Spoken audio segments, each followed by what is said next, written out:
የገጠመኝ ነገር ምንድነው?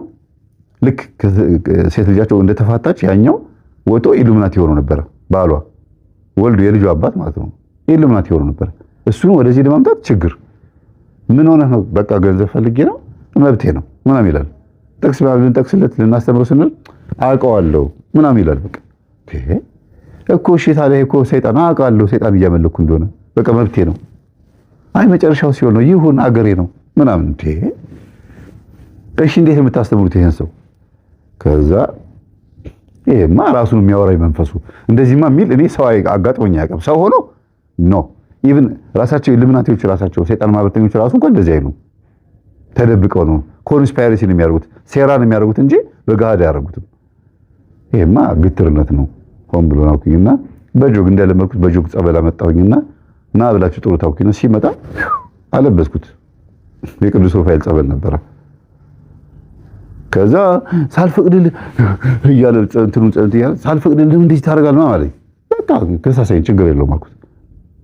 ለምንድነው ከረጨሁት በኋላ አንድ ትንሽዬ ፍንጭ እንደማገኝ ስለማውቅ ነው።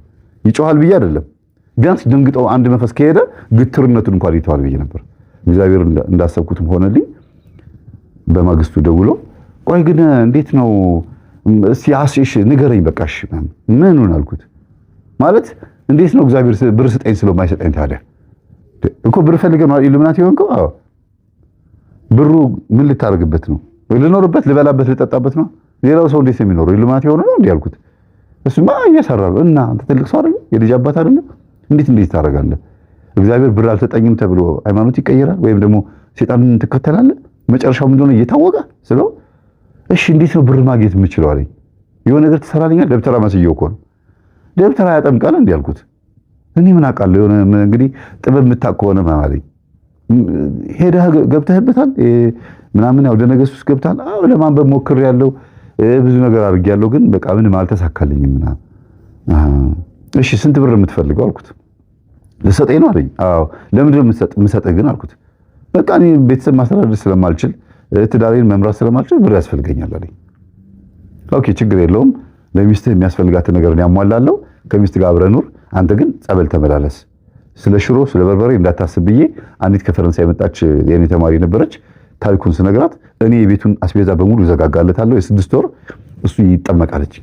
እግዚአብሔር ይስጣት እውነት መንበረ ማርያም በጣም ነው የማመሰግነው። እግዚአብሔር ያክብርሽ። ሙሉን የቤት ወጪ የ6 ወሩን ምንም ነገር ጤፍ የለ ምን የለ ምንም ሳይጎል ሞላችሁ። ብር ጎሎም አይደለም እኮ ደስ እንዲለው በቃ አውቆ ምክንያት ስለሆነ ሰይጣንም ስለሆነ ነው።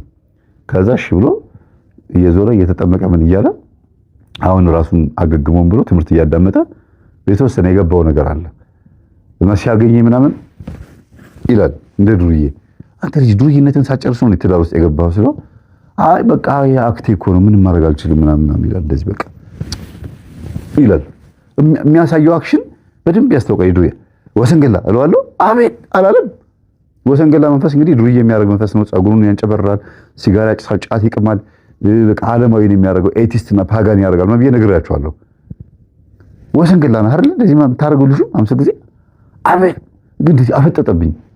በስላሴ ስም ከቤት እንዳትወጣ ቤት በቃ ውሰደውና ቤት ተቀመጥ ከቤት እንዳትወጣ አልኩት። እሺ ራሱ ልጁ መለስ አለና ምንድን ነው ያልኩት አለኝ ደንግጦ። ወሰንገላ መንፈስ ነው እንደዚህ የሚያደርግ የሚያንከራትት ቤት ግባና ከቤት እንዳትወጣ አልኩት።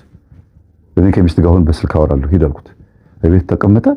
የጓዳ ያለውን ክፍል አጽጅለትና ስዕል መተሽ ከቢሮ ወሰጂ ቤቱን በስዕል አሸብርቂው የሆነ ጎረምሳ ሰፈር ውስጥ የሆነ ጎረምሳ አምጪና ቤቱን አስተካክሊ በቃ እንዳይሸት ቤቱ አርገሽ ጥሩ አርገሽ እዛ ሱባኤ ያዝ አልኳት።